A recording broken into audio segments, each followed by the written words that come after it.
presented by Mathli Express Music।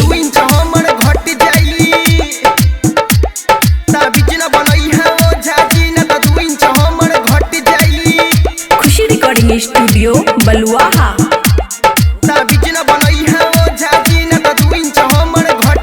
बाबा हमारा परेशानी छा एगो बात के हमरा हानि छा।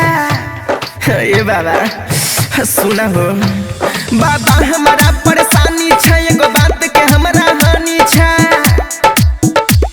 और ऐसन मंत्र मरिया की मौगी हमारा पर चढ़ जाई। ताबीज न बनई है ओ झाजी न त 2 इंच हमर घट जाई। ए बाबा सुना, ताबीज न बनई है ओ झाजी न त 2 इंच हमर घट जाई। 2 इंच हमर घट जाई। ताबीज न बनई है ओ झाजी न त 2 इंच हमर घट जाई।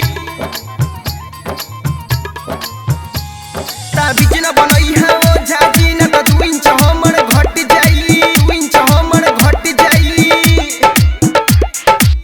कहै छै छोरा सब फंडा के हो, नहीं लागा बल कर तिल संडा के हो। नहीं लागा बल कर तिल संडा के हो। लागे छै मौगी के मराई गेलै मोहती। लागे छै सामन के तोड़ देतै छाती। करे छै न हमरा की भले हम मर जाई। ताबीज न बनई है ओ झाजी न त 2 इंच हमर घट जाई। घट जाई। ए बाबा सुना, घट जाई। ताबीज न बनई है ओ झाजी न त 2 इंच हमर घट जाई। 2 इंच हमर घट जाई। ताबीज न बनई है ओ झाजी न त 2 इंच हमर घट जाई। ताबीज न बनई है ओ झाजी न त 2 इंच हमर घट जाई। 2 इंच हमर घट जाई। कहै छ तोहरा में बहुते छ बहरी। खाई छोरो जे सैया माछ वाला तोरी। खाई छोरो जे सैया माछ वाला तोरी। अमन यकी के कराई देलकै छोट हो।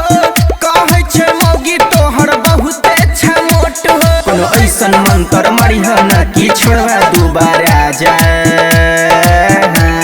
ताबीज न बनई है ओ झाजी न त 2 इंच हमर घट जाई। घट जाई।